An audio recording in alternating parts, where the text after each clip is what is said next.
इस दुनिया में अगर कोई इंसान कहता है कि वह मरने से नहीं डरता, तो वो झूठ बोल रहा है या फिर वो गोरखा है। फील्ड मार्शल सैम मानेकशॉ के इन शब्दों को कारगिल युद्ध के दौरान एक ऐसे ही शहीद के लिए कहा गया जिसने दुश्मन की गोलियों से बुरी तरह जख्मी होने के बावजूद जंग के मैदान में उंगलियां बंदूक से नहीं हटाई।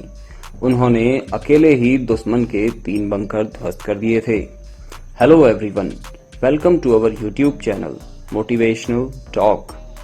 महज 24 साल की छोटी सी उम्र में अपने देश पर न्यौछावर होने वाले कैप्टन मनोज ने पहले ही कहा था कि अगर मेरे खून को साबित करने से पहले मेरी मौत हो जाती है तो मैं वादा करता हूं मैं मौत को मारूंगा। जी हां दोस्तों, हम बात कर रहे हैं अमर शहीद कैप्टन मनोज पांडे जी के बारे में। उन्होंने अपने इस कहे को करके दिखाया। कारगिल में खालू बार टॉप को जीतने के लिए उनका जोश, जज्बा और जुनून विरोधी के हर एक हथियार को बौना करने में कामयाब रहा। परिणाम स्वरूप भारत के इस वीर सपूत को मरणोपरांत परमवीर चक्र से सम्मानित किया गया।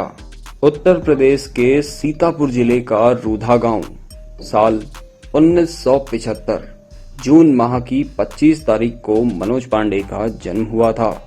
मनोज बचपन से ही देश की सेना में जाना चाहते थे।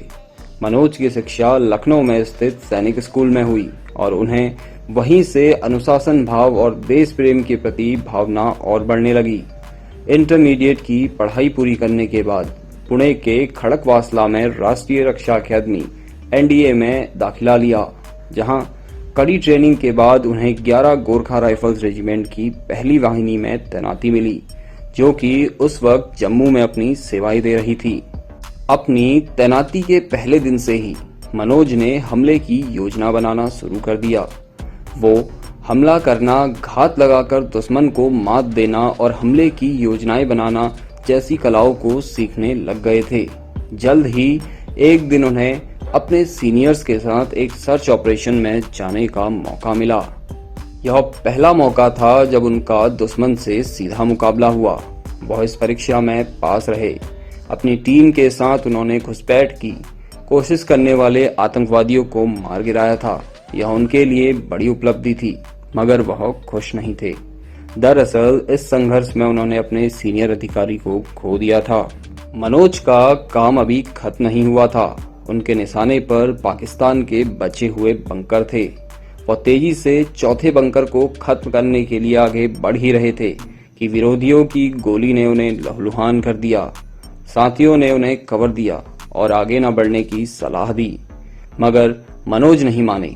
दरअसल वो खुद खालूबार टॉप पर तिरंगा फहराना चाहते थे। यही कारण था कि वो विषम परिस्थितियों में भी आगे बढ़ते गए। रेंगते रेंगते वो चौथे बंकर के पास पहुंचने में सफल रहे और खड़े होकर ग्रेनेड से उसे उड़ाने की कोशिश की, मगर पाकिस्तानियों ने उन्हें देख लिया और अपनी मशीन गन को उनकी तरफ घुमाकर अंधाधुंध गोलीबारी करनी शुरू कर दी थी। अपने सीनियर्स के शहीद होने के बाद भारतीय जवानों ने विरोधियों को दौड़ा दौड़ा कर मारा और उनके सभी बंकरों को हमेशा के लिए शांत कर दिया। खालूबार टॉप पर तिरंगा लहराया गया और इस वीरता के लिए कैप्टन मनोज कुमार पांडे को मरणोपरांत 26 जनवरी सन 2000 को तत्कालीन राष्ट्रपति KR नारायणन ने देश के सबसे बड़े वीरता सम्मान परमवीर चक्र से सम्मानित किया।